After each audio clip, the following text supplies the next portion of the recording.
Today's episode is brought to you by AOS Kitchens, the South's leading outdoor kitchen design and installation specialists.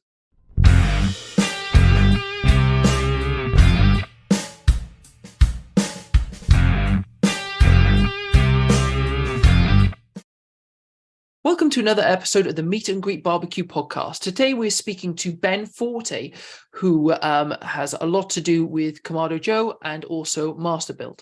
But he'll go through all of that with you very shortly. As always, don't forget to like and subscribe. It just helps us grow the podcast, which is great.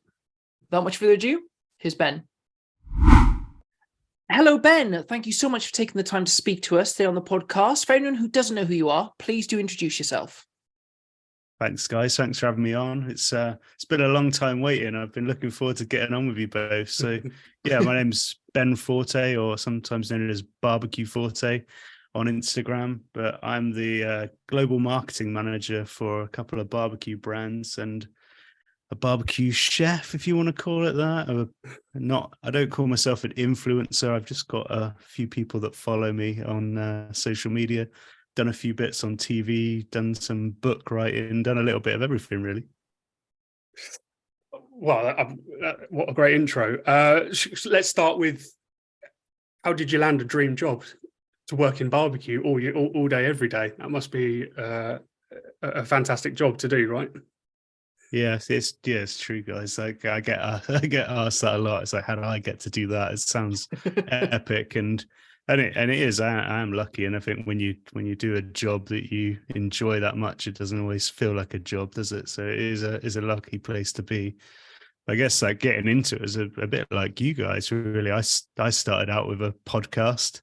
I did a few bits before that, but like the podcast was a good vehicle for me to really learn a lot about the industry and about the people in the industry. So I started out with my friend Dan, who's from the podcast, and we did a TV show together.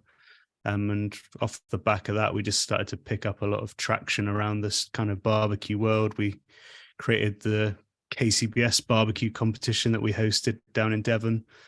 And once we kind of did a few of these things, we got to know a lot of the people in the industry. And my background is in like digital technology, marketing, that type of stuff.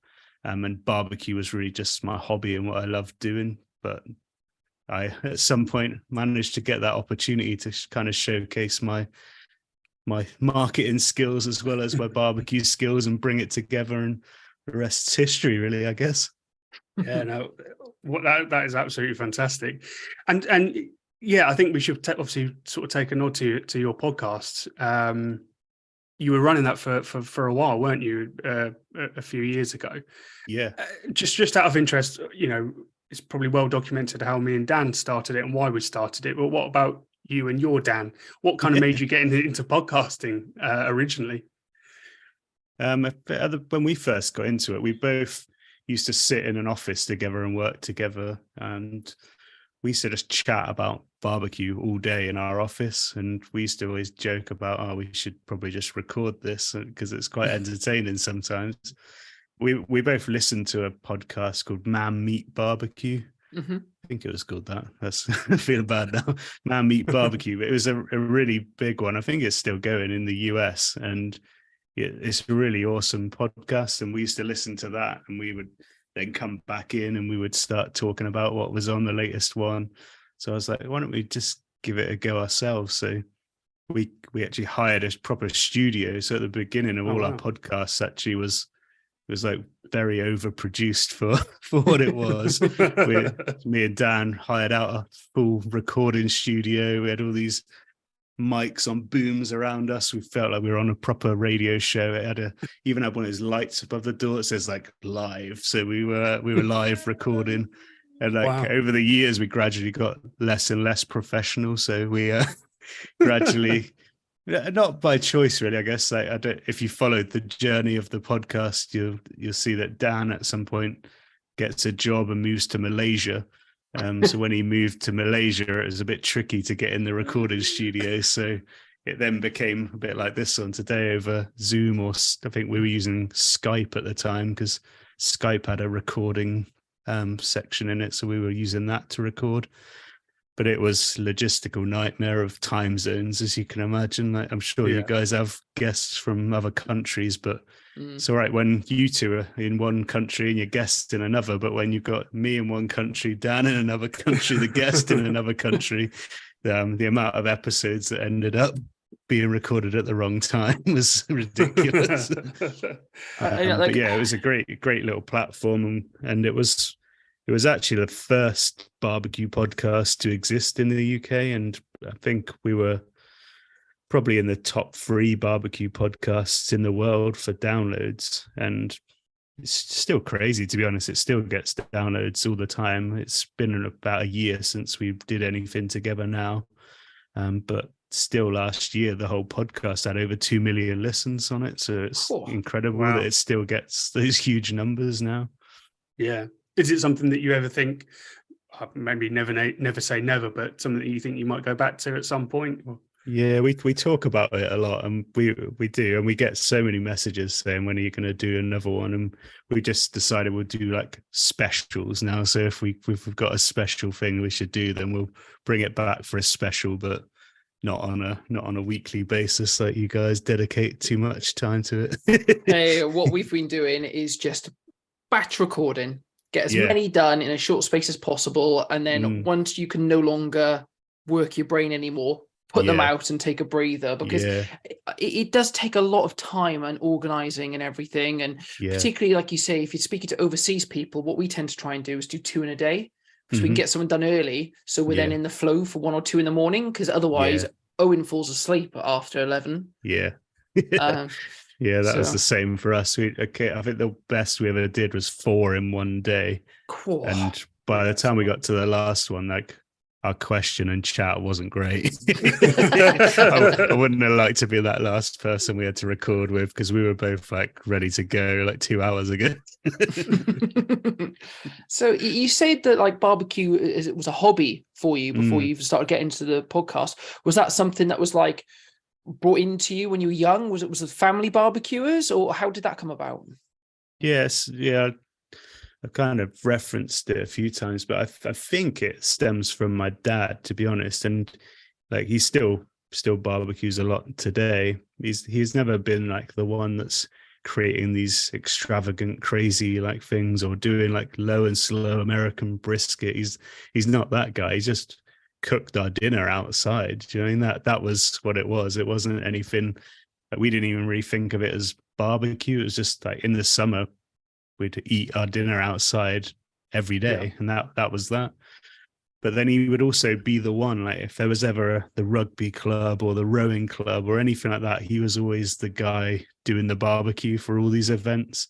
And I just think I remember it as a kid being like the hub of where the action and where the fun was. Like, you always knew the community and the laughs and the drinks and the food was all around the barbecue. And I think that's what I just loved about it. So as I like moved away from home and got my own place, and then got my first barbecue and just started to recreate that same scenario, and just probably went a bit more crazy with it, because I loved cooking in general, but I was trying to find like a niche to get into with my cooking. And I was doing like my own little blog, and because of my web background, those sort of things were quite easy for me. So I could just knock up a food blog and have my own website overnight, and away I go. But it was just the same, like, it was just food stuff, and it was just on a blog, and it was nothing that exciting. So I was trying to find something that was different.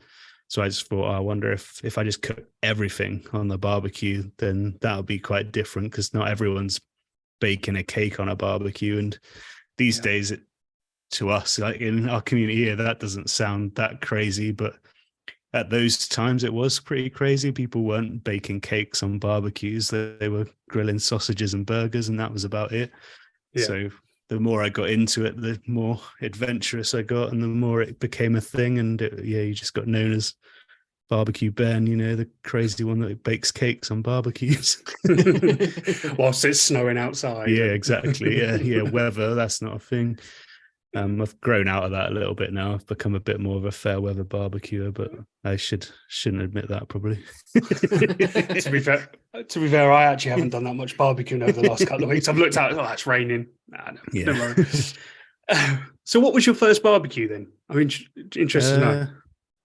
I guess like my very first, it's two different journeys. I guess my first ever one was just this really cheap and nasty kettle from B&Q that cost about 30 quid probably. It was red. It had no vents on it. It was just a grill. Like that was that. And I had it for about a year because I was like, I don't want to use disposable barbecues. They're disgusting. So I just use this cheap thing that I've got. And then I just started watching.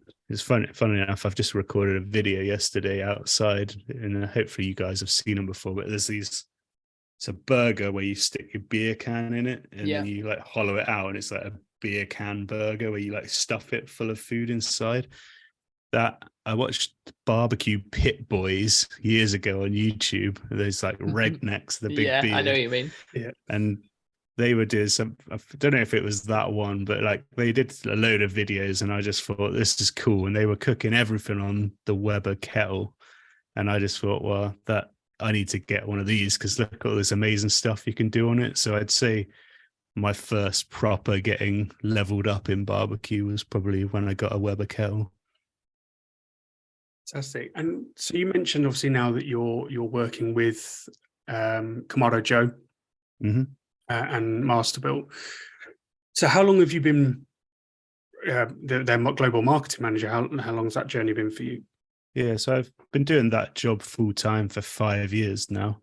But I bet it's been a quick 5 years. Yeah, it's gone really fast, to be honest. and the company's changed so much in that time. It's gone from quite a small, unknown brand relatively, and then grown to be like probably regarded as the top Kamado brand in the world now.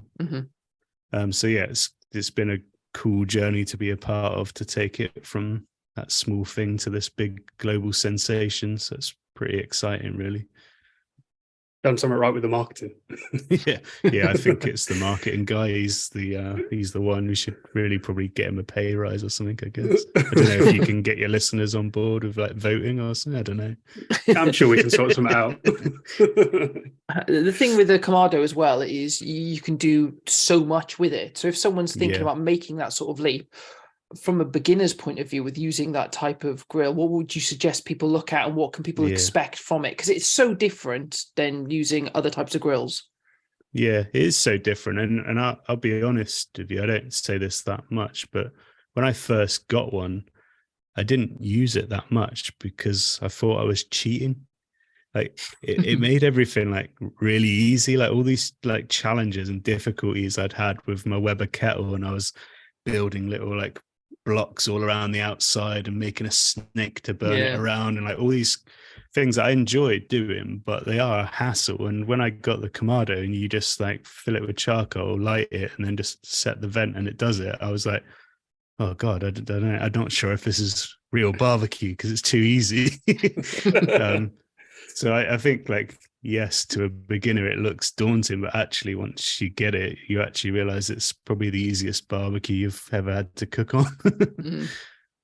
They last a lifetime as well, don't they? I think, I think conversations that we have with guests like yourself that either work for barbecue brands or certainly invest in barbecues, it is an investment, but a sound investment, because if you do get something of true quality, they do genuinely last you a lifetime. So you don't have to keep paying out for these cheap and cheerful ones from said supermarkets. Yeah, and I think it's the thing I like a lot about working here is that, like I just said to you, I've worked here for 5 years with Kamado Joe, but I actually owned a Kamado for 10 years. So I owned a classic one for 5 years before I even started working for Kamado Joe. And I still have that same classic one outside. It's got wooden side shelves. It's all quite retro because it's got all these features that don't exist anymore because we innovated and moved on and created better ones. But I've got my like original out there that's still got the old firebox and still got the wooden side shelves on it. So it's really cool because I come from like a place of talking about a brand that I love and work with, but I was a customer first, and I had it and invested in it and loved it on that journey as well.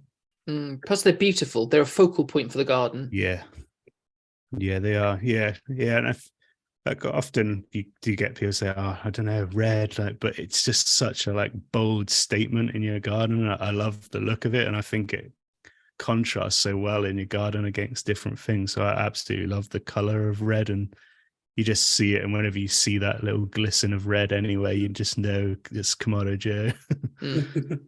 And that must make it easier for you, the fact that you were a customer first. So you don't have to do the sales patter or anything like that. You're just talking from your own experience and your own passion. I suppose, it's almost like you're an advocate, right? First and foremost, before you're an employee. That I think that's probably makes your job so much easier. Yeah, it was like I was a bit of a Kamado Joe fanboy, and it has a following and a community like that. People do love the products and love all the innovation and stuff it stands for, but it's a cool community as well. And I was part of that already before I started. So like you said, coming in was quite easy. I didn't need to learn, or what's this new company with all these new products I know nothing about. I already knew them all and pretty much owned them all. So like that was step one complete. There wasn't any training required in that sense. Yeah. And like you said, like once you've started with that journey, it's very easy to sell that dream to someone because it's the dream you already live in. Yeah. And you go on. Well, also you've got so many different accessories that can elevate your cooking skills as well. So out of the different ones out there, which are your favorite ones and which ones have changed barbecuing for you? Yeah, I think you're right. Like that is one of the things that sets Kamado Joe apart from the other brands, to be honest, is those innovative accessories, and other brands have like followed along behind now and sort of picked up on some of them and tried to do it. But luckily the brand always stays one step ahead, so it's always up there. But I think my favorite probably still has to be the Joe Tisserie. I think I knew you were going to say that. Yeah, it's everyone's favorite, and I was going to like pick a different one just because I knew everyone would say it, but it's just true. It's just so cool. Who doesn't love rotisserie meat? It just seems to taste better. Yeah, it's good. And I don't know if you've seen it, but have you seen the new Joe Tisserie basket kits that they've brought out now? No, I haven't seen that. No. But it's really cool. Like I've had baskets for years. Like when I had my Weber kettle years ago, I had a basket for it that I could put popcorn in it and chicken wings and potatoes and stuff like that. But everyone always kept asking Kamado Joe to release baskets for it, but we're quite stuck in our ways in a sense that we only want to release something that's new and different and that's adds a new experience that can't be achieved already. So it took us quite a long time to develop the basket kit because we wanted to make it just different. Yeah. So instead of it just being a basket, it's a full basket kit. So it's made up of I guess 4 parts. So you've got like a framework that the whole basket sits into. You've got a basket which has different adjustable parts on it. So you can have it as a tumbler basket, or you can have it as a flat basket, or you can even use a combination of both of them. So you could have it half tumbler and half flat, or all of it together. You can put your meat in the middle and then put your potatoes on the outside and have it all kind of cooking together. Oh, wow. And the unique thing is it doesn't have the rod running right through the middle of it. So normally all your food is hindered by the fact it's got a rod stuck right through the center of it, whereas the Kamado Joe one doesn't have the rod going through the middle. So it's pretty cool because all your food can just stay as it is meant to stay in the basket without a big rod stuck through it. Yeah, I always find that with chicken. Obviously, if you've got a whole chicken, you always have to push it off to one side because of the bone, the breastbone in the middle. Yeah. And it's a faff, and then it doesn't look symmetrical to me when I put it back on. It's a little bugbear, but and like things like a leg of lamb and stuff like that, they're quite tricky sometimes to get the rod through it in the right place where it's not like uneven and it's too heavy one side and not the other side. So it's just a really cool way. I know when we first showed it to Chef Eric, who's our like head of culinary, he did this cool recipe idea where he got some stock and put some herbs and stuff in it, and then he froze it in ice cube trays. So then he had like a frozen stock, and then he put like all his seafood and basically everything to like make a kind of seafood chowdery broil type thing into the basket, and then put all these frozen ice cube stocks inside it.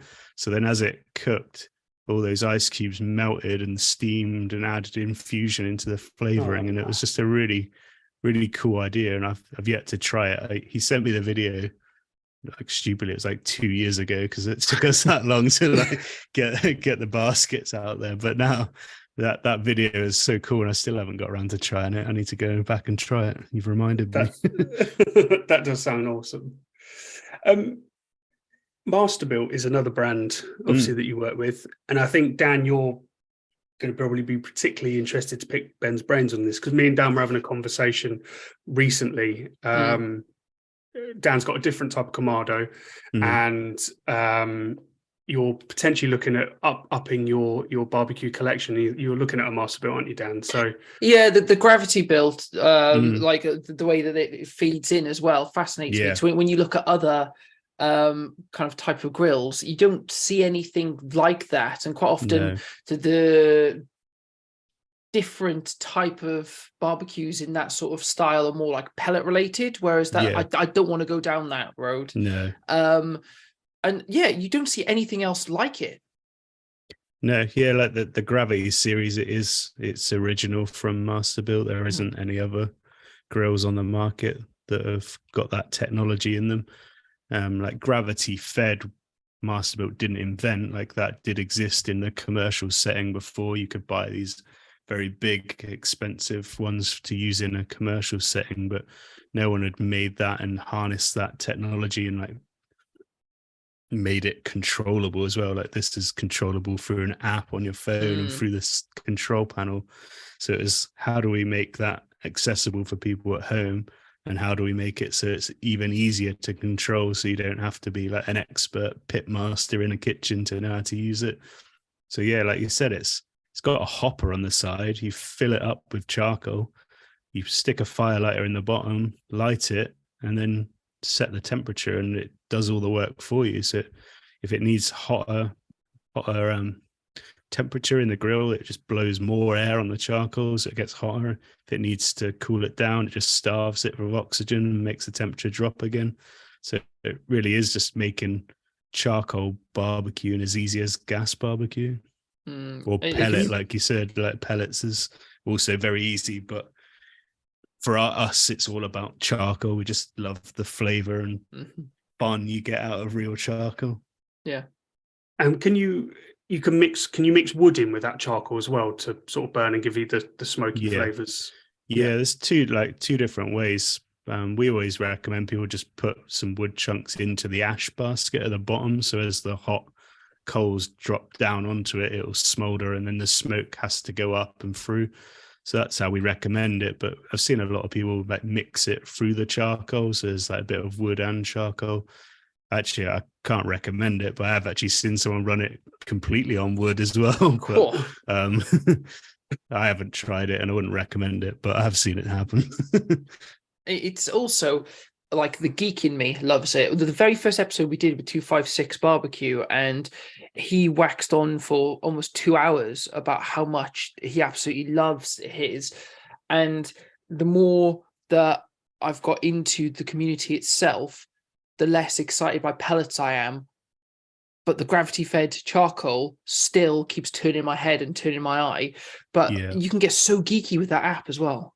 Yeah, it's true. And I think that you guys have probably seen it, and we used to say it a lot in our podcast before, that you meet a lot of geeks in the barbecue world. It does attract that type of person, I think. I think it is the technicalness of just controlling vents and airflow and this stuff, right? And building your little walls of charcoal. Like, these things are what attract that sort of mindset. But this really does put a big tick in the box on the geekometer, I think, of you can control it via Bluetooth or Wi-Fi. It connects. You can leave the house and check the temperature and turn it up, turn it down.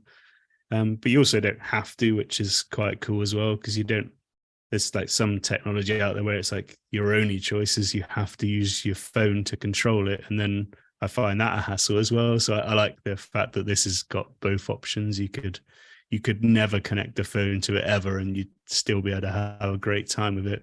Or it's got that phone connection if you do want it. I think what excites me most about it is firstly being able to put stuff on and go out to work on days when you're going out. But also, I think it just makes the overnight cook so much safer, much safer, which is something that I'm kind of looking at more and more and more, because I'm bored of getting up at 4 a.m. Because I still don't 100% trust myself. I've done it once or twice and I've not had any problems yet, but I know how many fails I've had in the past, and I know that I'm going to come a cropper, and it's going to be when I have people coming over, right? That's always when the mess ups happen. So I think that's a big tick for me, which is really making me more interested in that.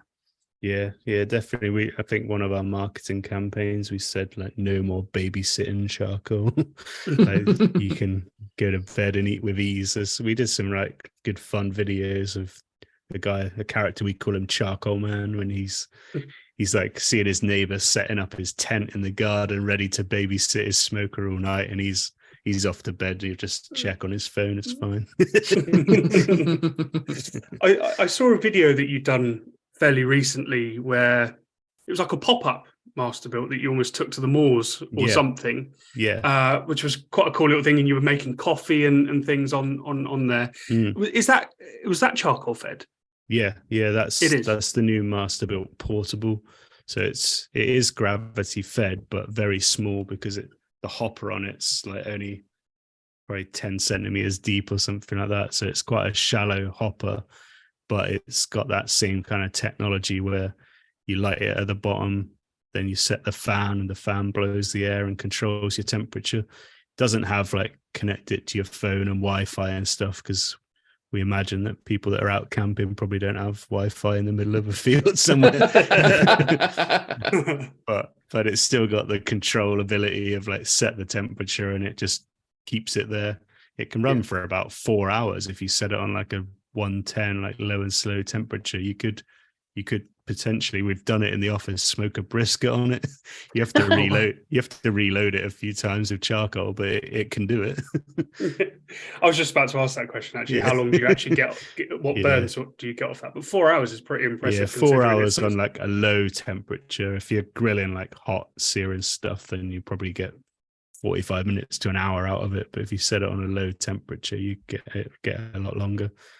But you can just keep topping it up as well, which is the beauty, because like it's probably something we didn't mention it with the Gravity series as well, is you don't have to put your charcoal underneath your food. Like most barbecues, if you want to top it up, you've got to take all your food out. Yeah. Top up the charcoal. Whereas if you've got a hopper on the side, you just top it up, you leave the food as it is, just carries on going.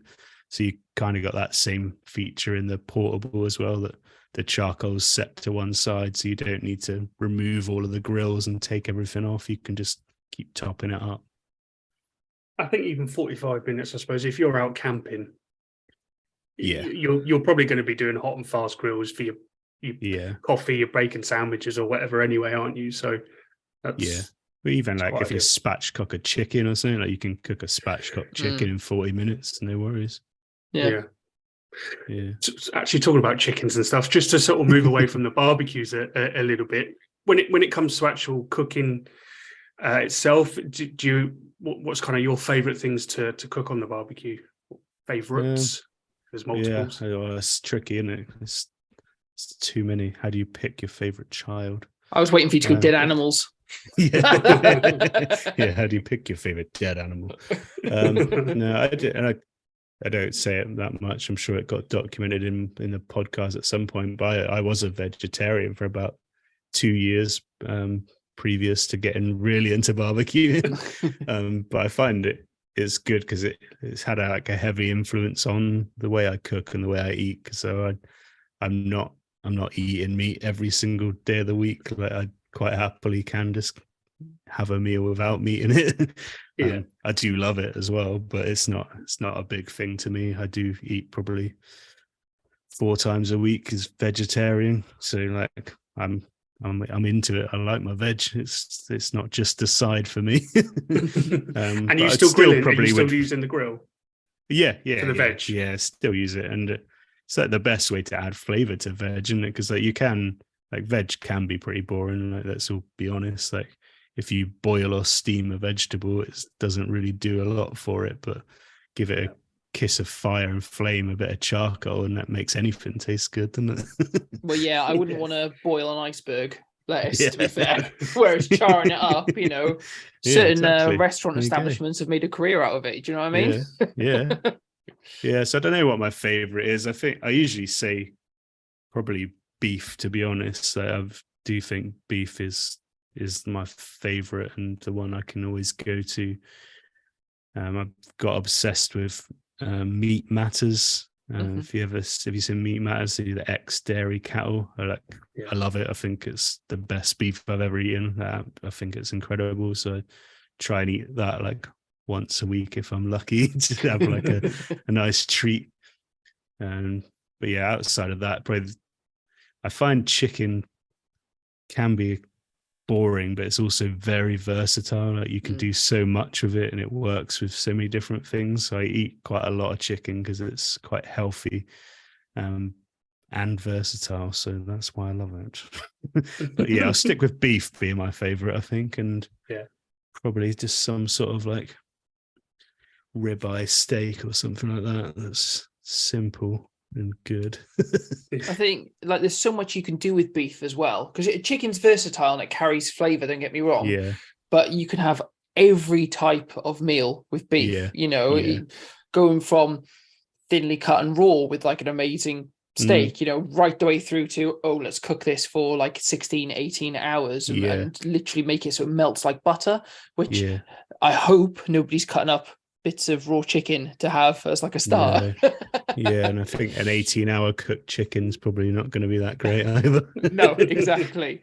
I actually don't like smoked chicken, to be honest. Like, I think chicken smoked isn't that great. The skin just goes a bit weird. I don't really like the texture of a smoked chicken skin. So I'm much more into like grilled chicken. And when I got into cooking with my first Weber, like, I used to talk about doing low and slow, and I thought I was doing low and slow when I cooked something for like 2.5-3 hours, because that was like low and slow in those days, where you'd like, when all you'd done was grill stuff in like 20 minutes. Suddenly, if you cook something on a barbecue for 2 hours, that seemed like low and slow to me. But yeah, like roasting a chicken, I think is good, but smoking a chicken's not so good for me. I rarely get to smoke it. I rarely get to do it. My wife hates smoked chicken because she says it just gives it a different, strange texture compared to what you can get. Yeah, that's what I think. I'm the same, really. Like, I'll eat it, but I wouldn't choose it. I've smoked turkey, which I thought was quite pleasant, but I don't think I've ever smoked a chicken. It's turkey. I would say is fine smoked. Like, I don't mind a smoked turkey, but smoked chicken I'm not into. I think the fattiness of a turkey, like with the skin and stuff, it can hold it in its own a bit better. I think chicken skin's a bit thinner and it lets it, like, it doesn't have as much fat about it, does it? So I think that's the problem. I think that the turkey can hold its own a bit better against the smoke. If you've been looking or thinking about an outdoor kitchen, then look no further than AOS Outdoor Kitchens. They are the South's leading outdoor kitchen design and installation specialists. Their extensive showroom is based just outside Bournemouth on the Dorset-Hampshire border, and as well as numerous in-store displays, also features a live outdoor kitchen where they cook every week on Kamado grills, pizza ovens, and all filmed and shown on YouTube. They offer a wealth of knowledge on how to transform your patio into the most incredible outdoor dining area, with styles and options to suit every budget, and you can guarantee they will be able to create something perfectly suited to you and your home. They stock and supply everything that you're going to need for outdoor cooking, including barbecues, Kamado ovens, pizza ovens, outdoor fridges, and every accessory that you would need to become the ultimate outdoor chef. So if you want to make yourself the envy of your friends and neighbours, get in touch with them today to arrange a consultation and take the first step in transforming your back garden into the most incredible entertainment space. visit aoskitchens.co.uk. Do you cook much fish and seafood? On the barbecue? Yeah. I think living where I live is a lucky for me. I can just walk down to Brixham Harbour and I can grab myself some like fresh fish from the market that day. So yeah, I'm really lucky. I nearly missed out this week though. I went down last Friday. I was like, oh, it's raining. No one will go down there. I'll leave it until it stops raining. And by the time I got there, it's queued out the door and there's nearly nothing left.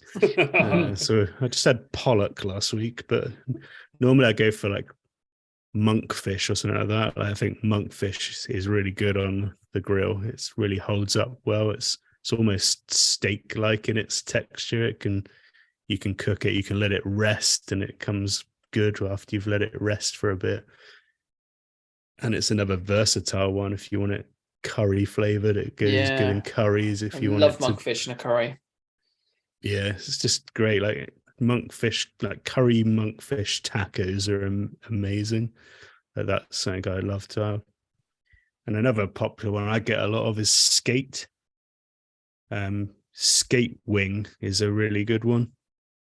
I don't know if you've ever had skate wing before, but it's quite flat, isn't it? Yeah, it's flat. But if you when you've cooked it, you can scrape it away from the like flat bone, and it's got like a stringy texture, almost like pulled pork. So you can get like a pulled skate wing, and it's a really cool, different thing to do.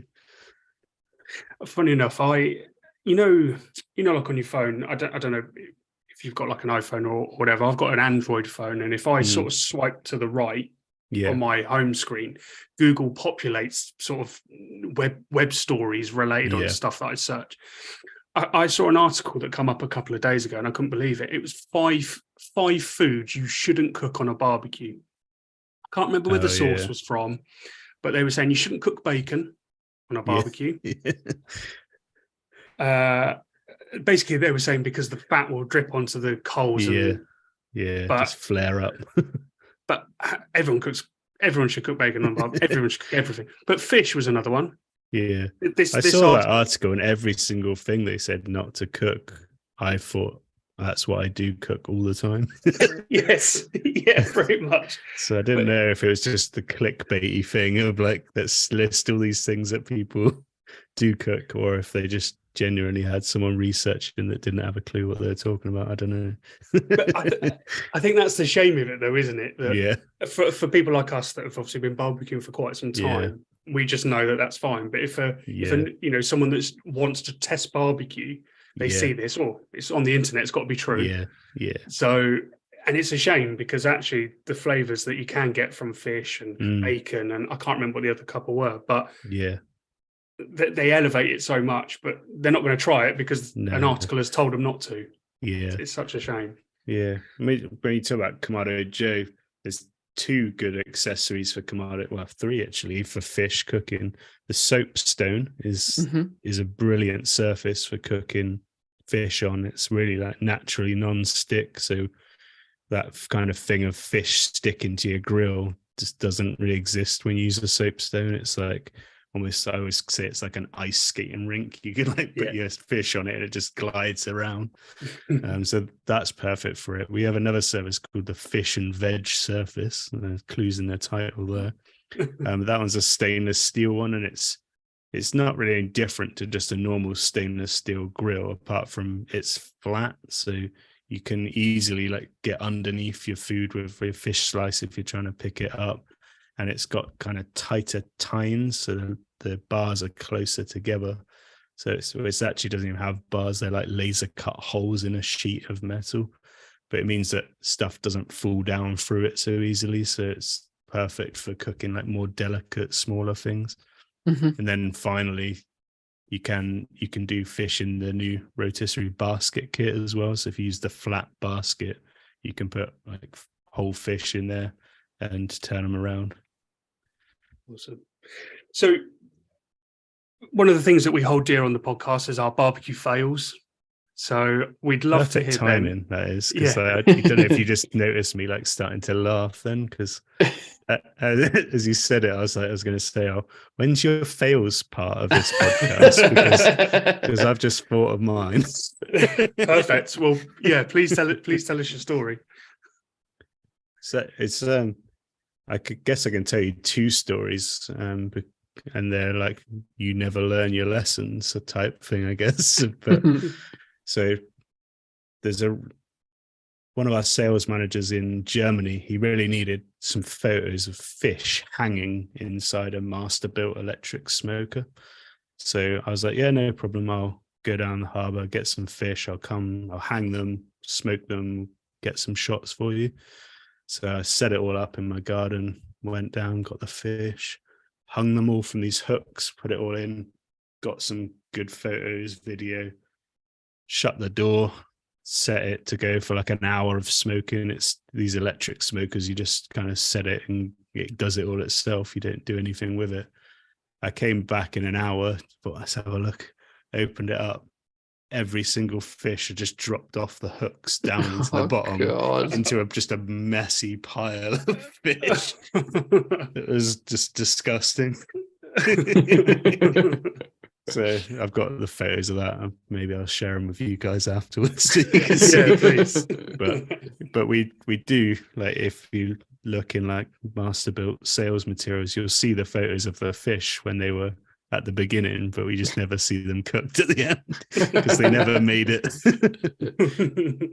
Then my second fish story, where I didn't learn my lesson, is I was trying to come up with something different to do with the rotisserie, because I've said it's my favorite accessory. I want to do different things, and it's a personal obsession with me, is that I always want to try and come up with new ideas and new recipes and things that people haven't seen before or learned about before.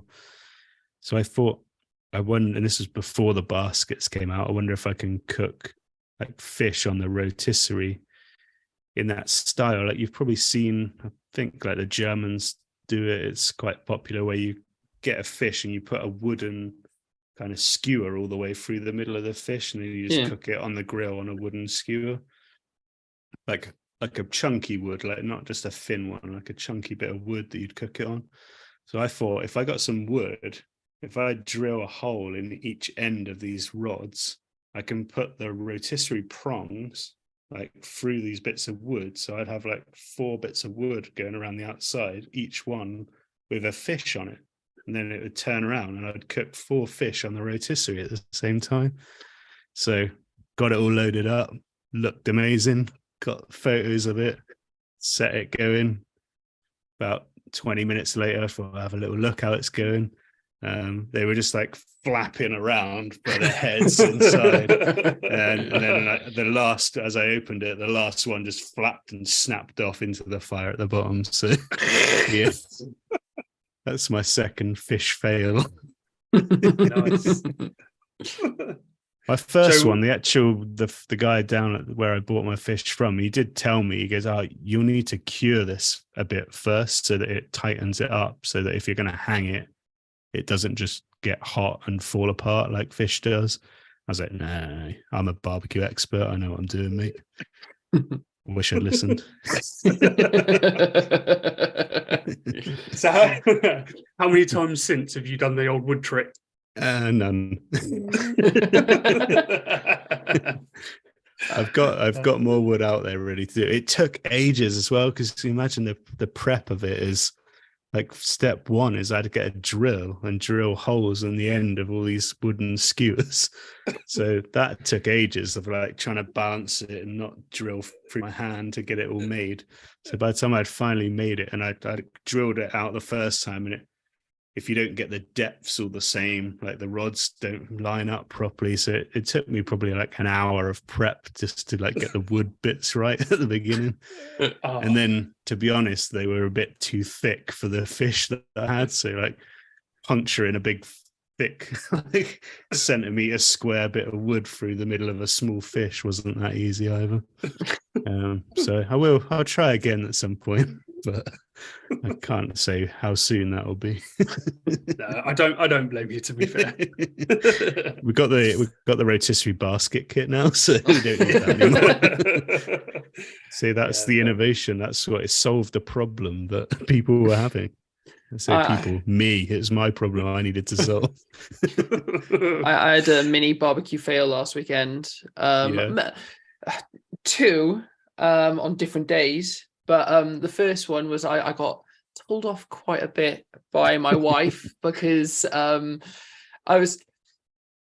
even remember what I was smoking. I was reverse searing a steak. I was quite thick and got a young baby.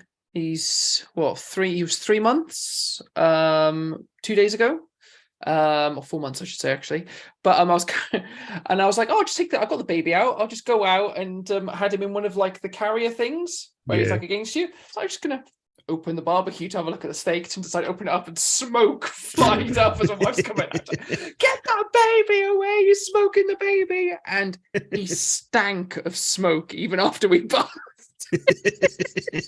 I was like, real men smell like barbecue, right? I know, right? But also his eyes were so wide for like maybe half an hour to an hour afterwards. Like his life had flashed before his eyes type thing.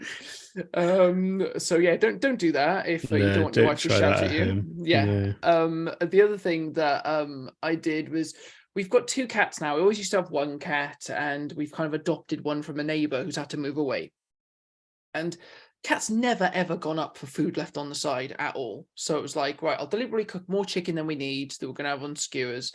And I'll just put some tinfoil on over it, and I'll put it on the side in the living room. And we're eating and hear a weird noise, but don't think anything about it.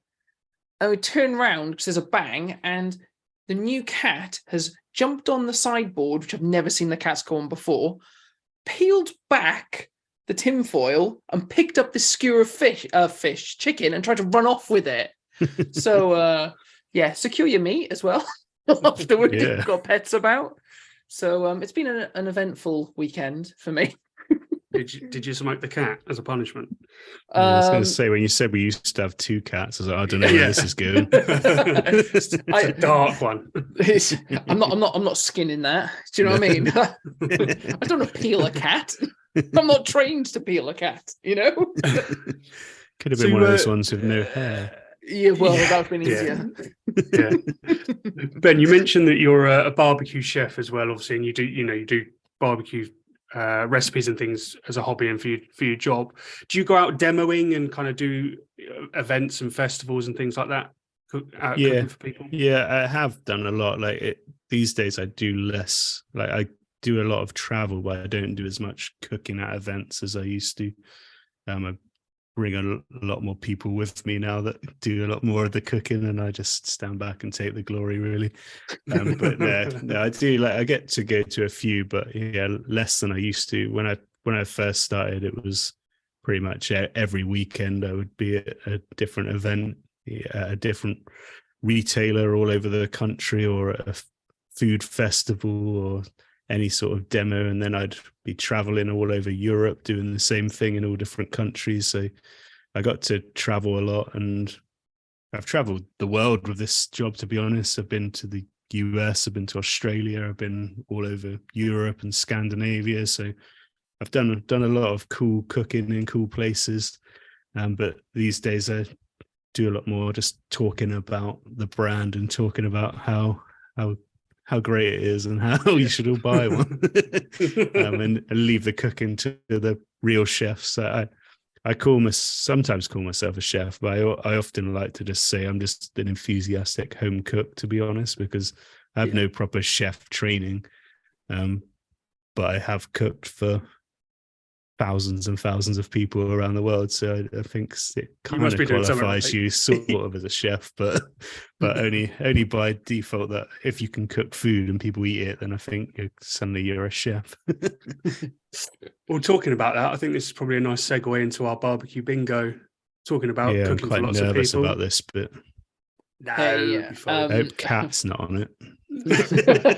No, because I did that last week. It's been taken off now. Barbecue Bingo is brought to you by Lumberjack Food Company, your ticket to Flavortown. Okay, Wow, so look at hopefully you can this. see the screen. It's really high tech, Ben. We've spent a lot of money on this. Yeah, no, this is impressive, guys. So basically, load of ingredients there. Whatever it lands on, we'd love for you to cook for us. If it lands on my signature dish, which would be your signature dish, what are you most known for? Don't know. It's like, what am I most known for, and what do I want to be most known for? Are probably two different things. What do you want to What do you want to be known for? Yeah, no, I don't know. My most popular video that I did on TikTok that was when I dipped a massive steak into butter, and it was a maple mousse butter. So I dunked this steak into the butter and then seared it on the flame, and it's had about 12 million something views, I think, on TikTok. Jesus. So I've become quite known for that, but it's not like my finest moment. And previous to that, I was quite well known for waffles, because I absolutely love cooking waffles, and I cook waffles for breakfast nearly every weekend. So I'm always cooking waffles on my cast iron grills, and then making big stacks of them up with all sorts of delights on them. Well, we've never had waffles, so if it lands on that would be quite a good one. Yeah, that'd be nice. Okay. Have you had steak dunked in maple mousse butter before? No, we've had steak, but certainly not in maple mousse butter. Okay, let's give it a spin and see what you get. And also, we'd like you to leave an ingredient for a guest. So if you could have a little think. Fillet steaks on here. So, right. This is when it lands on fillet steak, isn't it? Yeah, I hope so. I've got one of those in the freezer. Oh, it's a good one. It's a good one. Beef shin. That is a good one. Yeah. Do you do much shin? Yeah, actually, probably cooked it a couple of weeks ago. Actually, yeah, it's really good. Love it. There you go. You got lucky.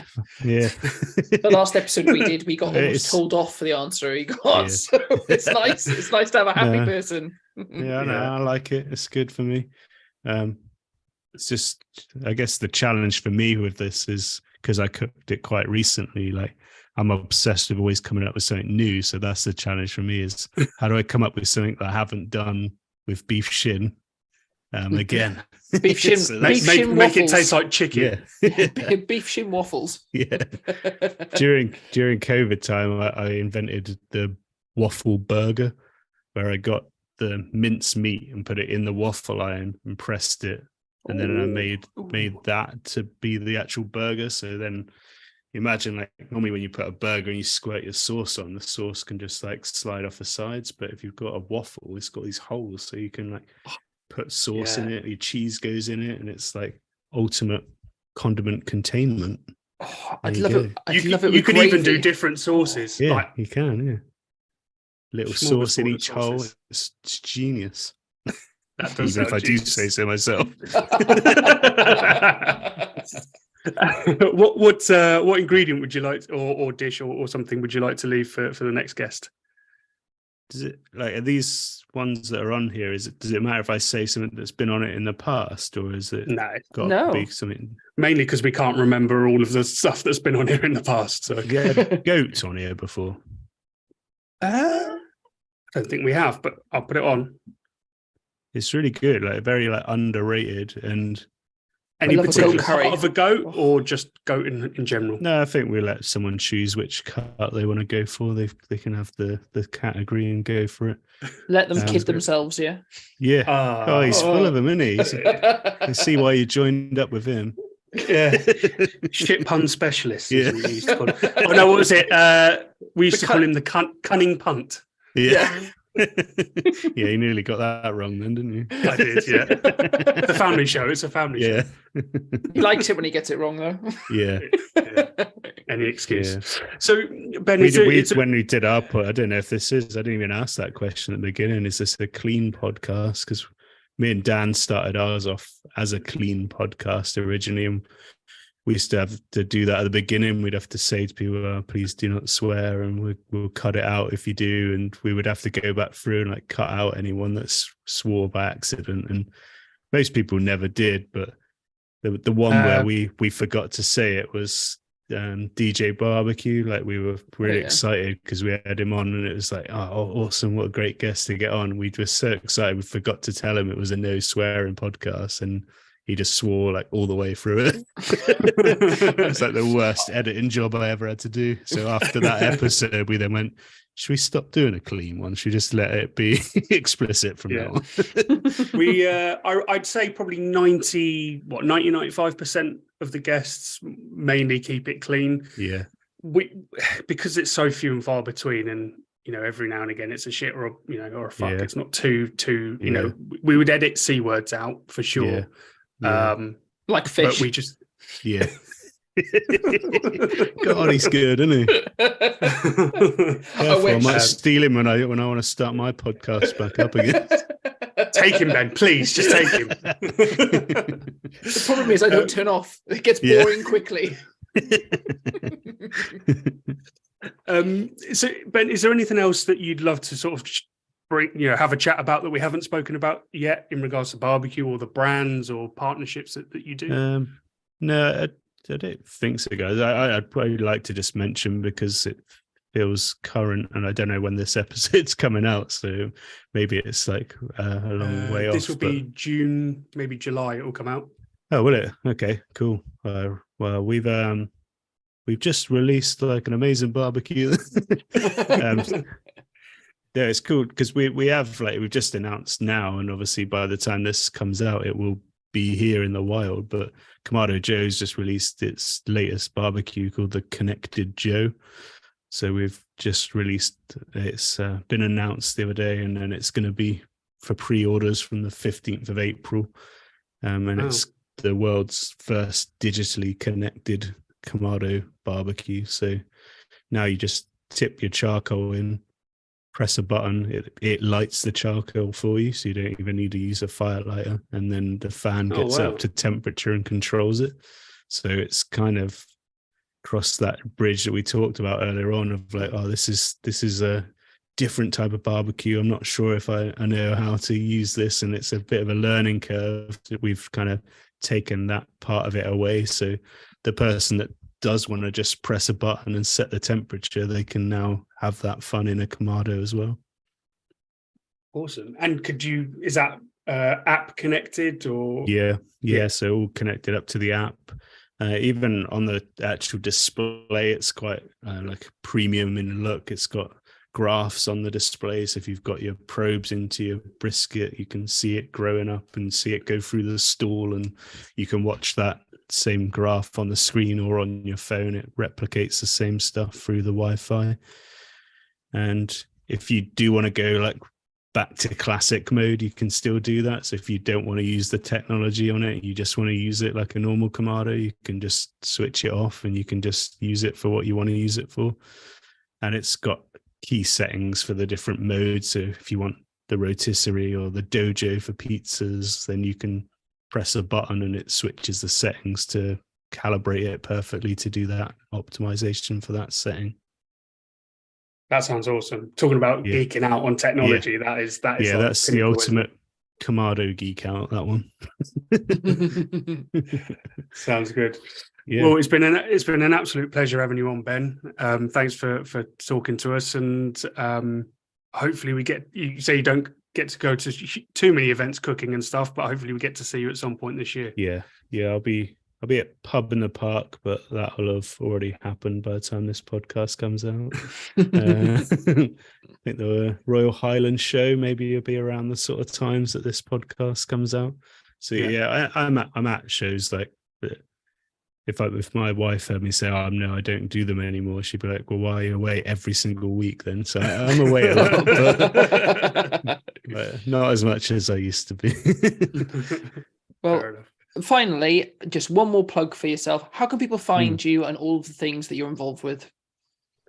Well, I'm such a big deal. Everyone already knows who I am and where I am. They already follow me, but no. No, I mainly hang out on Instagram at BBQ Forte. And then obviously you can find the brands at Kamado Joe UK and Masterbuilt EU. So check us out on all those different platforms. And be cool. Yeah, if you have any questions, anyone like followers or wherever want to ask me stuff about any of the products or food questions in general, or just how to maintain such a awesome hairstyle and beard, then just let me know, really. Yeah, I'll be in touch. It's a bit. I feel like it's the worst time for me to say that because I shaved it off yesterday. If I'd have been on yesterday, it would have been down here. If I'd have realised and not only checked my calendar this morning to notice this, then I would have kept the beard, especially. But now I feel like a fraudster. You can't be a true barbecue without a beard, can you? Fresh new look, right? Yeah, this is my summer grill look. Yeah, just say it was a barbecue fair and you singed it off by accident. Yeah. I'm luckily that's the only like part I haven't done yet. Like I've lost all the hairs on my arms multiple times, but the beard has always managed to dodge that, so I'm quite lucky. Lost a bit of my like fringe a few times. That's got a few singes on it, but yeah, the hands and arms have gone a lot of times. Just when you open a grill and you just go, what's that smell? You're like, oh, they're gone again. Yeah, that's my last in piece. Make sure you burp your grill, open it slowly. Do not lose the arms on. Do not use your arms. Hairs on your arms. All your arms. That would be bad as well. It would. Hell of a flare up, right? Yeah. Oh, thanks for your time, Ben. Cool. Thanks, guys. Have a great one. See you Cheers. later. Cheers. Bye. Bye. That's it for another episode of the Meet and Greet Barbecue Podcast. Thanks so much to Ben Forte coming on, talking about Kamado Joe, a brand that we haven't spoken a huge amount of, so it was great to talk about that, and also Masterbuilt for that matter. As ever, we want to hear from you. Please get in contact. Tell us what you want us to talk about on the podcast through Instagram, Facebook, at Meet and Greet Barbecue Podcast, website, meetandgreetbarbecuepodcast.com. And until next time, keep on grilling.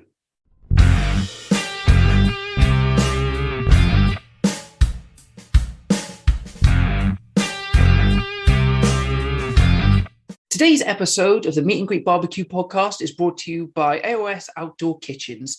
They are the South's leading outdoor kitchen design and installation specialists.